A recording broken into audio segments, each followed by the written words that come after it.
So last class में मैंने explain किया था ये सारा चीज। आज के क्लास में बच्चों मैं एक्सप्लेन करूंगा आपको अबाउट CH3 का स्ट्रक्चर पूरा, और उसके बाद मतलब ethane and then ethene and then ethyne and उसके बाद अलीन। ये चार स्ट्रक्चर मैं आपको एक्सप्लेन करूंगा, right? So let's begin with CH3।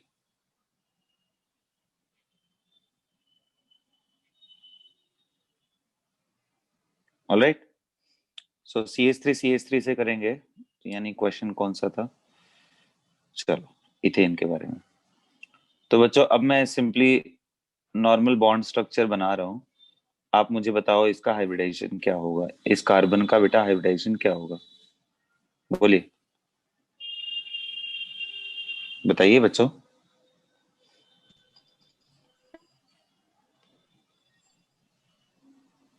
sp3। हाँ जी, sp3 बिल्कुल होगा। कैसे मालूम?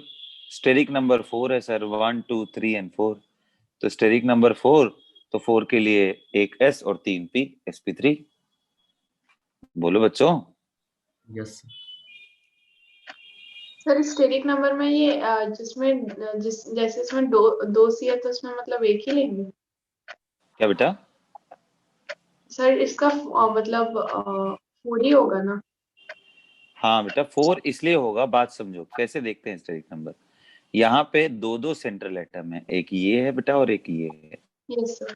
दोनों अलग अलग हो गए ना। तो हम इसके अराउंड पहले देखेंगे, तो इसके अराउंड सारा बॉन्ड देखेंगे।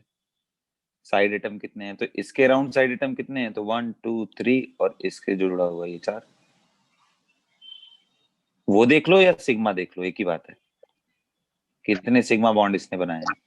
तो एक कार्बन ने 4 सिग्मा बनाया है, तो उसका स्टेरिक नंबर वो हो गया। वैसे steric number is equal to होता है number of sigma plus number of lone pair around. चूंकि सिग्मा एक एटम डायरेक्टली बनाता है, तो इसी सिग्मा को कभी कभी हम साइड एटम भी बोल देते हैं। कितने साइड एटम हैं और प्लस कितने लोन पेयर है, बस उतने से ही देखना है। समझ में आया? बोलिए। यस। Yes sir. ओके, उसके बाद बेटा इसका इसका भी वही हाइब्रिडेशन होगा, sp3। बोलिए, है कि नहीं? और आप ऐसे भी सोचिए ना, इस कार्बन ने 4 बॉन्ड बनाया है, 4, और चारों के चारों सिग्मा हैं, तो उतने हाइब्रिडाइज्ड ऑर्बिटल चाहिए। तो 4 ऑर्बिटल कब मिलेगा? जब 4 एटॉमिक ऑर्बिटल क्या करेंगे? मिक्स होंगे। सो हाइब्रिडेशन याद है? What is hybridisation? Hybridisation is a intermixing of orbitals of similar energy. कभी कभी कोई पूछता है कि भाई जैसे 2s 2p और 1s है, तो क्या हाइब्रिडाइजेशन 1s और 2p का हो सकता है? मतलब क्या इंटरमिक्सिंग 1s और 2p का हो सकता है बेटा? बोलो। No sir. नहीं हो सकता है, क्योंकि सर आप देखो ना, जब आप साइज बनाते हो तो 1s तो काफी छोटा है ना, उसके बाद 2s, तो 2p जो है वो तो किसके बराबर होगा? 2s के नजदीक होगा ना। तो जब आप बाहर से कोई रिपल्शन करोगे, तो अगर ये श्रिंक होता है, छोटा होता है, तो ये इसी से मिलेगा ना बेटा। तो ये तो 2s ही है, इसलिए कभी भी 1s से नहीं इंटरमिक्सिंग होने का चांस है। आ रहा है बात सबको समझ में? Yes sir. ठीक है। So intermixing always occurs with a similar energy, इसलिए 2s 2p मिक्स हो सकते हैं, 1s नहीं। Right? Okay, so now let's talk about this is over, right? अब अगर मुझे बॉन्ड बताना हो बेटा कि कैसे कैसे इनके स्ट्रक्चर बने, तो मैं फटाफट बता दूंगा कि भाई कार्बन जो था पहले ग्राउंड स्टेट में, वो क्या था? 1s2 2s2 and 2p2। और कार्बन जब हाइब्रिडाइज स्टेट में पहुंचा, तो 2s और 2p मिल गए आपस में, और ये मिल करके क्या बन गए? ठीक है, ये मिलके क्या बन गए बेटा? sp3 बन गए। तो मैं आपको क्या बता रहा था कि जो हाइब्रिडाइजेशन करोगे बेटा, आप देखो 4 4 यहाँ पे अनपेयर्ड इलेक्ट्रॉन है, चारों सिग्मा है। तो 4 सिग्मा के लिए भाई हमें 4 हाइब्रिड ऑर्बिटल तो चाहिए होंगे, तो उसके लिए एक s ले लिया और 3 p ले लिया, तो टोटल मिलकर के कितना बन गया बेटा? sp3 sp3 sp3, सभी का नाम क्या हो गया? sp3, है ना? और आपको मालूम है ओवरऑल वो देखने में कैसा होगा, पिछले क्लास में हम लोगों ने सीखा था। अब चारों में एक एक अनपेयर्ड इलेक्ट्रॉन डाल देंगे हम, ये हो गया। अब 4 अनपेयर्ड इलेक्ट्रॉन है तो 4 सिग्मा बॉन्ड बना सकता है, इक्वल शेयरिंग वाला, तो बन गया अब हमारा ये हाइब्रिड स्टेट में। देखने में कैसा होगा? तो 1s ये रहा, न्यूक्लियस ये रहा, और उसके बाद sp3 टेट्राहेड्रल शेप में बना दो। आ रहा है बात समझ में? Yes. Yes sir. ठीक है, तो एक एक अनपेयर्ड इलेक्ट्रॉन सब जगह है। अब ये तो हो गया कार्बन sp3 हाइब्रिडाइज का, ये हमारा 1s था। ये सब ऑर्बिटल कौन से हैं? sp3 वाले हैं। अब बेटा CH4 कैसे बनेगा? तो हमें मालूम है कि हाइड्रोजन का भी 1s1 है, और as per valence bond theory कि भाई अनपेयर्ड इलेक्ट्रॉन पेयरिंग कराने के लिए दो भी तरीके से अटैच हो सकते हैं, या तो इंटरन्यूक्लियर एक्सिस के अलोंग, और या तो फिर इंटरन्यूक्लियर एक्सिस के परपेंडिकुलर होकर के। तो अब S वैसे भी यहाँ पे S है और सिग्मा ही बना रहा है, तो इंटरन्यूक्लियर एक्सिस के अलोंग लेके आएंगे, तो चारों हाइड्रोजन को मैं उसके अलोंग लेके आ जाऊँ।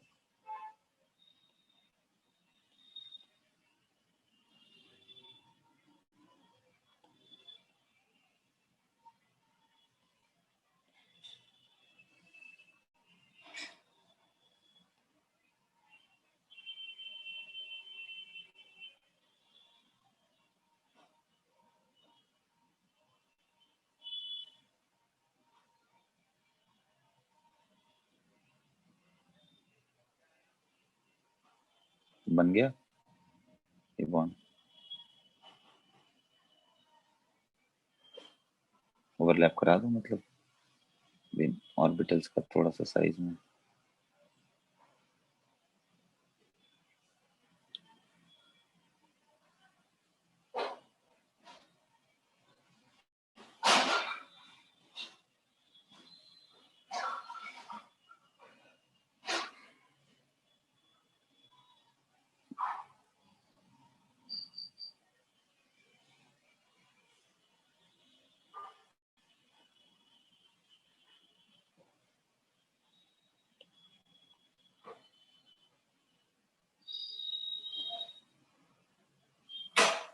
अनपेड इलेक्ट्रॉन भी मैं दिखा दूंगा तो बॉन्ड बनाते समय।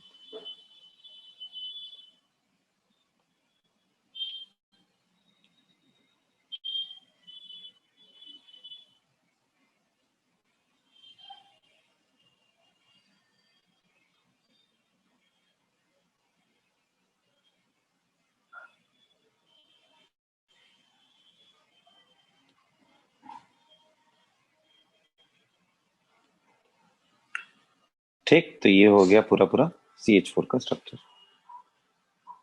ऑलराइट, पूरा ऑर्बिटल डायग्राम क्लियर हो गया। ये होता है CH4 का, लेकिन यहाँ पे है क्या? क्या ये CH4 है? नहीं सर। तो 3 तो हाइड्रोजन है सर इसके चारों तरफ, है ना, और एक कार्बन है। तो जब कार्बन है तो ये CH4 का स्ट्रक्चर ऐसा है। लेकिन अगर मुझे कार्बन टू कार्बन ज्वाइन कराना है तो मैं क्या करूंगा कि इसी sp3 का यूज करूंगा मैं।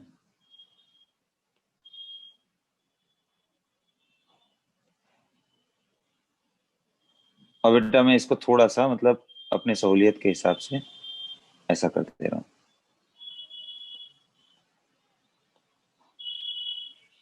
ठीक इसी तरीके से बेटा दूसरा वाला भी होगा, वो भी कार्बन sp3 हाइब्रिडाइज्ड है। अब उनके बीच में सिग्मा बॉन्ड बनना है ना, तो वो इंटरन्यूक्लियर एक्सिस के अलोंग ऐसे ओवरलैप कर लेंगे। बोलो,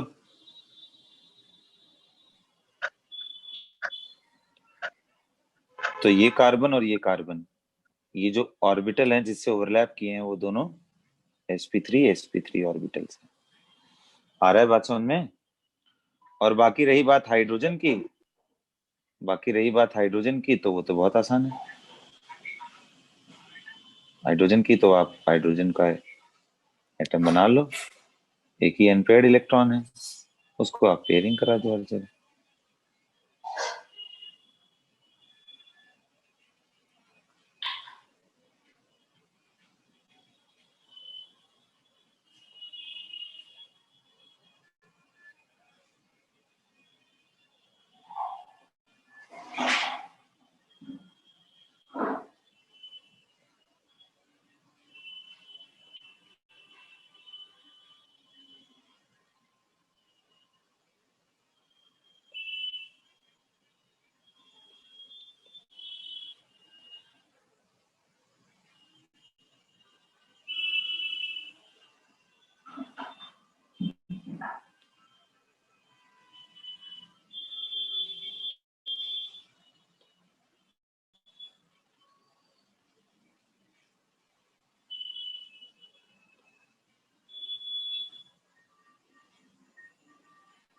आ रहा है बच्चों बात समझ में? बोलिए। Yes sir. यहाँ मैं बस पेयरिंग करा रहा हूँ। हो गया ये चारों हाइड्रोजन है इधर, मतलब तीनों हाइड्रोजन है, यहाँ 3 हाइड्रोजन, ये कार्बन कार्बन। तो अगर इसी का एनालॉजी दिखाना हो मुझे तो मैं ऐसे दिखाता हूँ।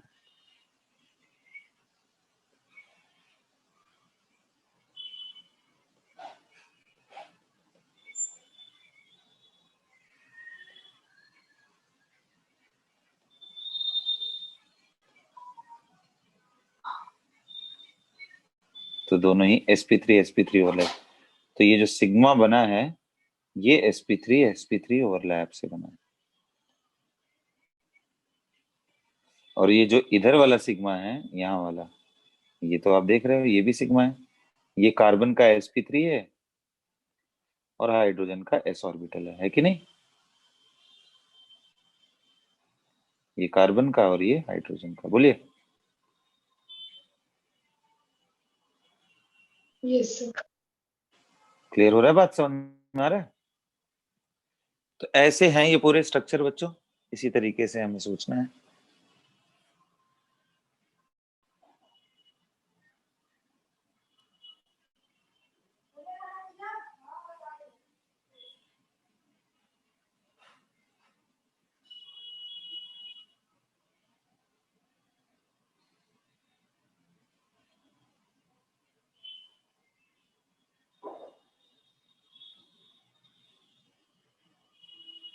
हम्म।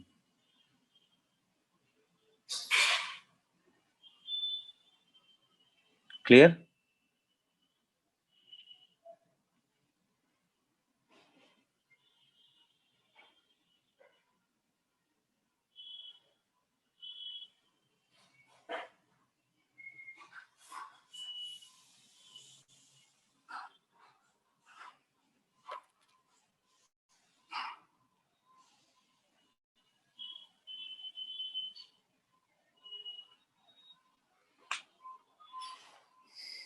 आगे बढ़े। Yes sir. बाकी लोग यस सर। Yes sir. ठीक है बेटा। तो नेक्स्ट कौन सा हमारा स्ट्रक्चर था बेटा? अल्कीन का, यानी CH2 डबल बॉन्ड CH2। अब देखो फिर से, आप स्ट्रक्चर अगर इसका बना रहे हो तो कैसे बन रहा है? ओपन स्ट्रक्चर करने के बाद तो फिर से वही चीज, अगर आपको हाइब्रिडाइजेशन निकालना है तो बहुत आसान। पहली बात, हाइब्रिडाइजेशन सेंट्रल एटम का ही निकालिए, और सेंट्रल एटम वो है जो एक से ज्यादा एटम से घिरा हुआ हो। तो ये कार्बन है, ये इधर से भी घिरा है, इधर से भी घिरा है, इधर से भी घिरा है। और जितने, अब कैसे निकालते हैं, तो पहले स्टेरिक नंबर निकालते हैं। तो बताइए बच्चों, इस कार्बन का स्टेरिक नंबर कितना है? जल्दी बोलिए। 4 3 है बेटा, 4 नहीं है। क्योंकि स्टेरिक नंबर कैसे निकलता है? Number of sigma plus number of lone pair, या फिर number of side atom plus number of lone pair on central atom. तो लोन पेयर तो कोई है ही नहीं, और साइड एटम 3 है, 1 2 और 3 हो गए इसके लिए। या फिर नंबर ऑफ सिग्मा, तो 1 सिग्मा 1 पाई, 1 सिग्मा 1 सिग्मा। कितने सिग्मा हुए एक कार्बन के अराउंड? 3। 3 हुए।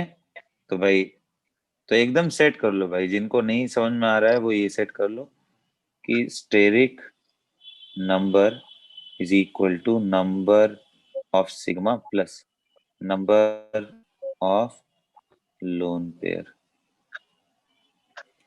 On central atom. तो ये हमने निकाला तो कितना आया इसके लिए? बार 3 आया। 3 का मतलब एक S तो कितना P? 2 P चाहिए। तो क्या बन गया? sp2। तो हाइब्रिडाइजेशन कितना है? sp2। इसका हाइब्रिडाइजेशन कितना है? sp2। अच्छा बच्चों बताओ, P कितना होता है? 2 ऑर्बिटल होते हैं, P के 3 ऑर्बिटल होते हैं। 3 3। अगर 3 ऑर्बिटल P के हैं बेटा, तो अगर 3 ऑर्बिटल p के हैं बच्चों, तो फिर बताइए, अगर 3 ऑर्बिटल हैं p के, तो उसमें से 2 ही यूज करोगे तो एक बच जाएगा। Yes. Yes, sir. Yes. है कि नहीं? Yes. है ना? तो ये बात ध्यान रखना है। तो अगर वो बच जाएगा तो वो कहाँ रहेगा? बच जाएगा तो वो कैसे रहेगा? सर वो पाई बॉन्ड बनाने में हेल्प कर। बिल्कुल, जो बच जाएगा वो पाई बॉन्ड बनाएगा। सबस। अब देखो, हम देखते हैं कि करके, जब कार्बन ग्राउंड स्टेट में था तो वो 1s2 and 2s2 and 2p2 था, है ना भाई? 1s तो कंप्लीट था।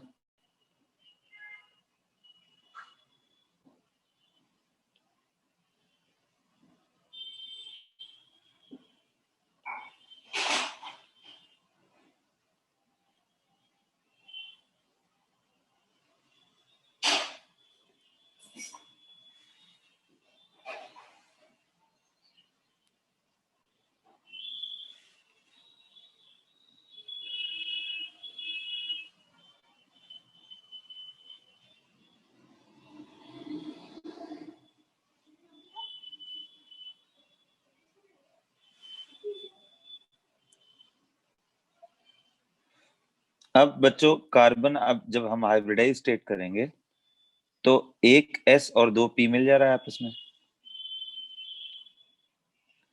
तो जैसे ही मिलाएंगे तो, अगर उसको पिक्टोरियल डायग्राम के थ्रू बोले, तो ये 3 बन करके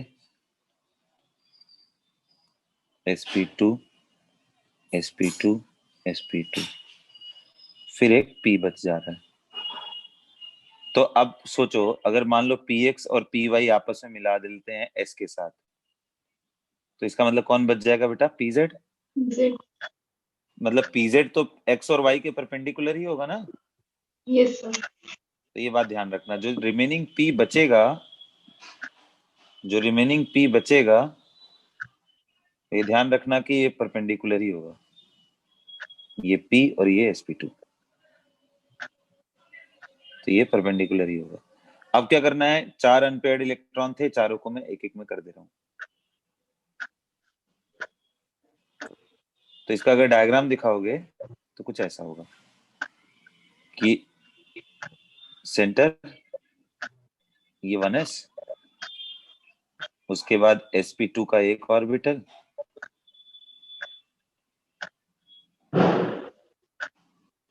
दूसरा ऑर्बिटल, तीसरा orbital,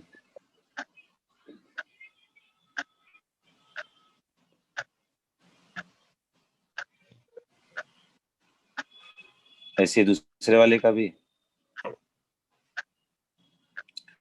and at the same time बेटा एक p ऑर्बिटल जो इसके परपेंडिकुलर रहेगा। ये बात समझना ध्यान से, ये p ऑर्बिटल है। तो अब परपेंडिकुलर दिखाने के लिए मैं फ्लाइंग वेज का नोटेशन यूज कर रहा हूँ। मतलब प्लेन के अंदर और बाहर है बेटा, समझने की कोशिश करो। ऐसा समझ लो जैसे आपके पास एक एरो है या पेन है, पेन को एकदम सीधा कॉपी में अंदर की तरफ अगर उसको घुसा दो पेन को, तो ऊपर ये भाग है और नीचे ये चला गया है, उस टाइप में समझो आप। तो ये बच्चा हमारे पास क्या था? कार्बन sp2 हाइब्रिडाइज स्टेट में, है ना? और सभी में एक एक अनपेयर्ड इलेक्ट्रॉन में डाल दे रहा हूँ।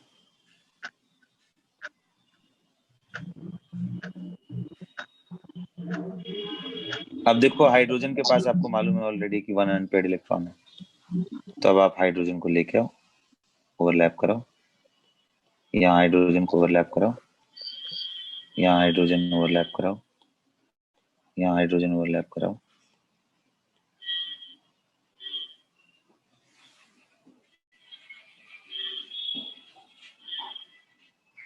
ठीक है। और अगर आप स्ट्रक्चर देखो तो इसके सामने सामने कार्बन आपस में सिग्मा भी बनाया है, पाई भी बनाया है। तो देखो सिग्मा ऐसे बनाएगा इंटरन्यूक्लियर एक्सिस के अलॉन्ग। बोलिए भाई। Yes sir. Yes, sir.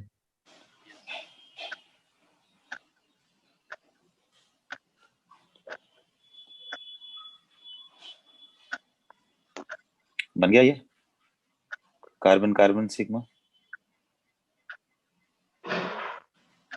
ये न्यूक्लियस है, न्यूक्लियस है। और पाई, जहां तक रही बात, आपको मालूम है कि ऐसे अट्रैक्शन होता है पाई। यस तो हो गया ये हो गया पाई, ये हो गया sigma.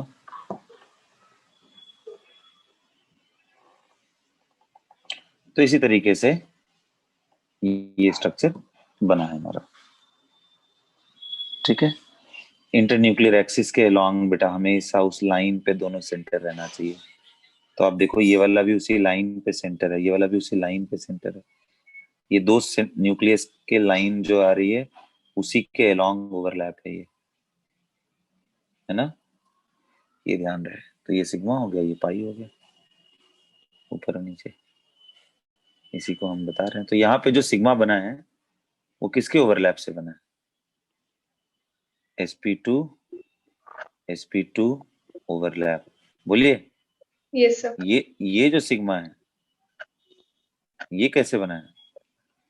sp2 sp2 s overlap. s किसका? हाइड्रोजन का। sp2 किसका बेटा? कार्बन का।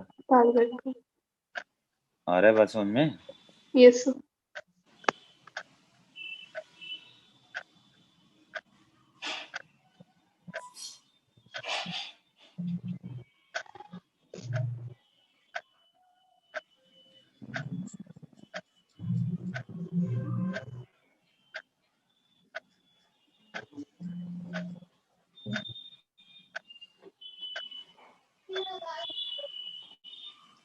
तो हो गया।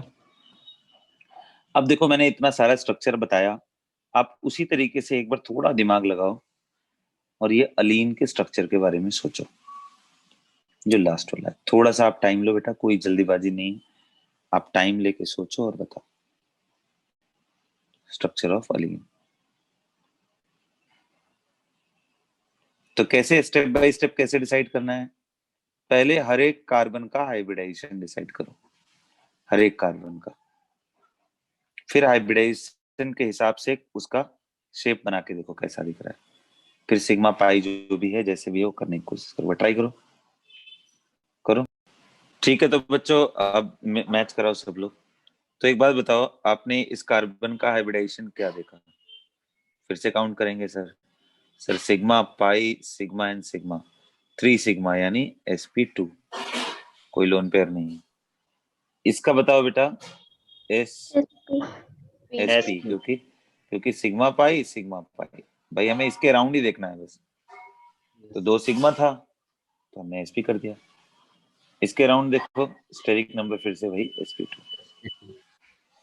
अब एक बात बताओ बेटा, हम चलो मिडिल वाले से सोचना शुरू करते हैं, ठीक है, किनारे वाले से नहीं, मिडिल वाले से। तो एक बात बताओ, कार्बन अगर हमारा नॉर्मली है ग्राउंड स्टेट में तो 1s2 2s2 2p2। अब एक p में 3 ऑर्बिटल है। अब इनमें से 2 ही सिर्फ हाइब्रिडाइज्ड, मतलब 2 ही ऑर्बिटल इंटरमिक्स हो रहे हैं, तो बन गया ये sp है ना, एक s और एक p का। अब बचे हुए जो 2 ऑर्बिटल होंगे बेटा, अगर मान लो px s प्लस px मान लो मिल गए, तो पी वाई इसके परपेंडिकुलर होगा और पी जेड उसके भी परपेंडिकुलर होगा। बोलिए। Yes sir. तो ये दोनों जो बचे हुए ऑर्बिटल हैं, अब चूंकि 4 बॉन्ड बनाया है वो कार्बन, तो इसलिए दोनों को तो ये पाई वाला बनाने वाले हैं और ये सिग्मा बनाने वाले हैं। अब इनका स्ट्रक्चर अगर मैं देखूं मिडिल वाले का, तो भाई 1s हो गया, न्यूक्लियस था यहाँ पे। उसके बाद sp थोड़े बड़े बड़े दिखा देता हूँ, सॉरी, है ना, थोड़ा ढंग का बन जाए, कुछ ज्यादा ही ढंग का बन गया। ये बस। तो ये बच्चों हमने जो स्ट्रक्चर आपके सामने बनाया है ये sp हो गया, ये हाइब्रिड है। नाम इसका sp है, इसका भी नाम sp। अब जो रही बात जो दो ऑर्बिटल की, तो बनाते हैं। एक बनाएंगे y,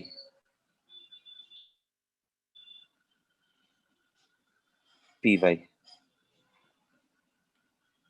और दूसरा जो बनाएंगे वो कौन सा बनाएंगे बेटा? PZ. pz।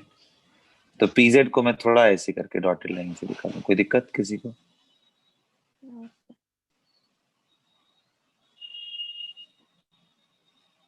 ये pz होगा। तो मैं लिख दे रहा हूं ये हमारा py है और ये हमारा pz है। अब बेटा सोचो चारों में एक एक अनपेयर्ड इलेक्ट्रॉन थे।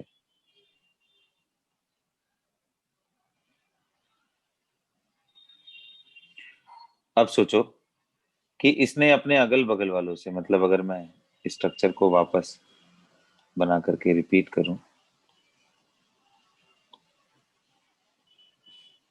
तो इस मिडिल वाले ने, है ना, इस मिडिल वाले कार्बन ने अपने लेफ्ट और अपने राइट दोनों ही तरफ दो कार्बन से बॉन्ड बनाया था। तो ये तो हो गया sp का। और अगर मैं sp2 उसी तरीके से सोचूं तो कार्बन sp2 में भी एक इधर और एक इधर आ रहा है, और एक उसका भी ऑर्बिटल पैरेलल है। तो मैं कार्बन sp2 का भी बना देता हूं। तो कार्बन sp2 में देखो मैं डायरेक्ट बना रहा हूं 1s, फिर sp2 यानी तीन और हाइब्रिड ऑर्बिटल 120 डिग्री पे इंक्लाइन, और एक p ऑर्बिटल जो इनके परपेंडिकुलर है कि नहीं भाई? वो इनके परपेंडिकुलर है। और इनमें भी अगर आप देखो तो चार चार अनपेयर्ड इलेक्ट्रॉन रखेंगे, दो हाइड्रोजन से, एक इससे और एक पाई बॉन्ड से। तो अब सोचो मुझे अगर इससे बॉन्डिंग बनानी हो तो मैं क्या करूंगा? यहाँ न्यूक्लियस रखूंगा, ये 1s रखूंगा, और फिर एक जो sp2 है मैं उसको यहाँ ओवरलैप करा दूंगा, दूसरा sp2 मैं हाइड्रोजन से ओवरलैप करा दूंगा, तीसरा sp2 में फिर से हाइड्रोजन से, और जो चौथा है ऑर्बिटल यानी वो जो p ऑर्बिटल बचा रह गया बेटा, अब हमारे पास दो ऑप्शन है। नहीं कि मैं अपना ये ऑर्बिटल जो ऐसे है मैं इसके साथ भी पाई बना सकता हूं, या थोड़ा इसको रोटेट कर दूं। रोटेट करने का मतलब ये बेटा अंदर और ये बाहर चला आए, तो ये पूरा एकदम जो प्लेन में था तब तो इससे बन गया था, और मान लो ये एग्जैक्टली ऐसे है, तो जो मेरा डॉटेड वाला स्ट्रक्चर बनेगा यानी डॉट डॉट डॉट, क्योंकि अंदर वाले को मैं डॉट से दिखाऊंगा, तो वो इनके साथ बना पाएगा pz pz। बोलिए। Yes sir. लेकिन बना तो किसी एक से ही पाएंगे ना, दोनों से तो नहीं बनेगा ना एक साथ। तो अभी मैं क्या कर रहा हूं, इसको इसको मैं अंदर बाहर कर देता हूं और वाई वाले से इधर वाले में बॉन्ड बना लेता हूं, मतलब इसको py बोल देता हूं। तो ये बन गया इधर बॉन्ड। बच्चों आ रहा है बात समझ में? Yes, sir. हमेशा एक चीज ध्यान रखना कि ये जो तीन ऑर्बिटल हैं इसके ये परपेंडिकुलर ही है। तुम देखो अब समझ में आ रहा होगा। एक ये लाइन ऐसे है, दूसरा प्लेन के अंदर गया बेटा, तीसरा प्लेन के बाहर, तो उसके परपेंडिकुलर तो वाई एक्सिस ही होगा ना।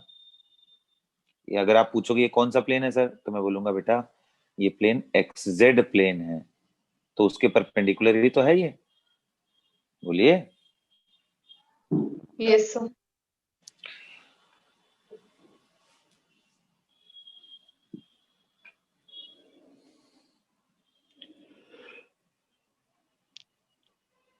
ठीक उसी तरीके से लेफ्ट साइड से भी मैं बना सकता हूँ।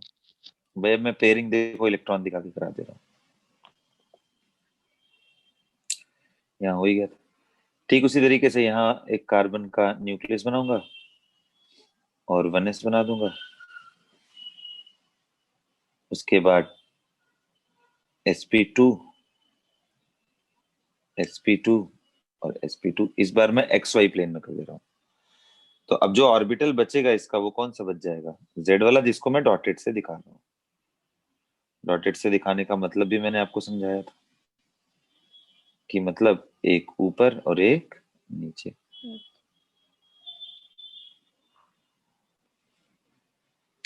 इसका भी वही हाल है कि भाई एक ऊपर और एक नीचे। तो अगर एक py है तो दूसरा pz होगा ही, तो मतलब अनडाउटेबली कंफर्म है। हम उसको बस एक नॉर्मली नाम लिख दे रहे हैं। तो आप सोचिए कि ये pz है, तो अब ये जो बॉन्डिंग बन रही है इसकी, वो z के साथ बन रही है कि नहीं? तो बेटा अगर मैं पूछूं कि ये जो दोनों पाई बॉन्ड बनाया है, तो एक py ने बनाया है और एक pz ने बनाया है। बोलिए, देखो y ने बनाया है और ये किसने बनाया था? z ने बनाया। सॉरी, ये py क्यों मैं लिख रहा हूँ, इसको pz है। एक मिनट रुको, क्या कर रहा हूँ? हाँ हाँ, सॉरी सॉरी, ये z ने बनाया है और ये y ने बनाया। तो अगर इनके ऑर्बिटल्स परपेंडिकुलर हैं, एक z है, तो इनके कॉरस्पॉन्डिंग ये दोनों जो प्लेन होंगे, आप देखिए ये अंदर बाहर है और ये इसी प्लेन में है, पेपर के ही प्लेन में। तो कहने का मतलब क्या है भाई? मतलब ये है कि जब पहला ऑर्बिटल z और उसका पहला ऑर्बिटल अगर y हो, तो उनके जो एटम्स होंगे हाइड्रोजन के, ये दोनों और ये दोनों एटम्स जो यहाँ पे हैं, वो एक प्लेन में नहीं है बेटा, वो परपेंडिकुलर है। अब ये सब चीजें बिना स्ट्रक्चर बनाए आपको दिखेगा ही नहीं। आप कैसा भी कुछ भी कर लो, ये दिखेगा ही नहीं बेटा, है ना? हमारे बात समझ में, ये नहीं दिखेगा। तो मेरे कहने का मतलब आप ऐसे इसको समझने की कोशिश करो, जो स्ट्रक्चर है इसको आप यूं समझो। और इसको आज मैं बता रहा हूं बच्चों, फ्यूचर तक याद रहना चाहिए आप सभी लोगों को कि अलीन में ये जो टर्मिनल चारों हाइड्रोजन है, ये एक ही प्लेन में नहीं है। दो एक प्लेन में है और दो उसके परपेंडिकुलर प्लेन में। हर बात समझ में, ये ऐसे वाले में है तो ये ऐसे वाले प्लेन में। हर बात समझ में। और ये कहाँ Yes. से मालूम चला हमको? ये हमको कहाँ से मालूम चला? ये हमको मालूम चला इनके, इसका py यूज हो रहा है और इसका pz यूज हो रहा है। तो अब इसको बना लीजिए बढ़िया से। तो लाइक एक और स्ट्रक्चर देते हैं, थोड़ा आप दिमाग लगाइए और उसके हिसाब से सोचिए। तो कि जैसे मान लीजिए अगर बच्चों यहाँ हो गया कि मैंने जो पाई बॉन्ड था वो आपको दो ही दिया था लगातार, है ना? इस बार मैं आपको तीन तीन दे दे रहा हूँ, मतलब एक यहाँ एक यहाँ यहाँ। ये भी क्यूमुलेटेड इन, लगातार डबल बॉन्ड जब होता है तो इसको क्यूमुलेटेड इन बोलते हैं। तो इसके स्ट्रक्चर को एक बार आप सोचिए कि कैसा बनेगा। और मुझे ये बताइए कि जो किनारे किनारे वाले एटम है ये चारों के चारों, क्या वो एक ही प्लेन में है, मतलब यहाँ वाले, या परपेंडिकुलर है? आ रहा है बात समझ में? ट्राई करिए इसको भी। तो देखते हैं, आ जाओ। तो बच्चों ये जो चारों आप हाइड्रोजन कर रहे हो, इसमें फिर से निकालोगे तो देखो, थोड़ा जल्दी से मैं इसको समझाने की कोशिश करता हूँ। Hybridization sp2 and sp2। अब आप समझना बात को।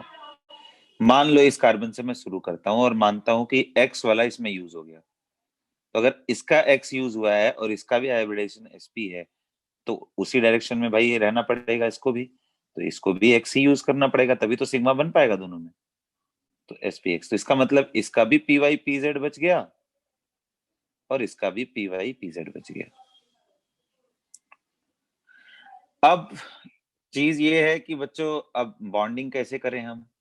तो एक चीज तो क्लियर है कि इन दोनों में जो बॉन्ड बनेगा वो किसी एक से ही बन सकता है, या तो py का पाई बॉन्ड, क्योंकि देखो सिग्मा के अलावा पाई भी है, तो या y का बॉन्ड बन सकता है, या तो फिर pz का बॉन्ड बन सकता है। तो मैं y का मान ले रहा हूँ कि इनके बीच में बॉन्ड बन गया है, पाई बॉन्ड। तो अब इसका क्या बच गया बेटा? pz। इसका भी क्या बच गया? pz। तो अगर इसका pz और ये पाई बॉन्ड बनाया है तो इसका pz यहीं पे इन्वॉल्व हो गया, तो इसका भी pz ही इन्वॉल्व होना पड़ेगा, क्योंकि हमें मालूम है ना कि पाई बॉन्ड बनने के लिए सेम ही ओरिएंटेशन होना चाहिए। तो अगर वाई वाई है तो ठीक, नहीं तो जेड जेड है तो ठीक। बोलो। तो आप क्लियरली देखो, लास्ट वाले का जेड, इसका भी जेड, दोनों का सेम ऑर्बिटल यूज हुआ, तो इसका मतलब ये चारों जो हाइड्रोजन है वो एक ही प्लेन में। ये जेड और ये वाई हो जाए तब गड़बड़ी है। आ रहा है बात समझ में? Yes sir. तो इसका मतलब बच्चा ये Yes. चारों हाइड्रोजन आप एक ही प्लेन में बना दो, कोई दिक्कत नहीं। तो देखा क्या समझ में आया इससे, कि ऑड नंबर लगातार पाई बॉन्ड ऑड नंबर में हो, 1 2 3, तो सेम प्लेन में हो जाते हैं। अगर 2 ही हो तो परपेंडिकुलर हो जाते हैं। क्लियर? अरे बात समझ में? यस ठीक है सर। बच्चों, ओके। तो चलिए आज का क्लास फिर यहीं खत्म करते हैं। Be ready tomorrow morning.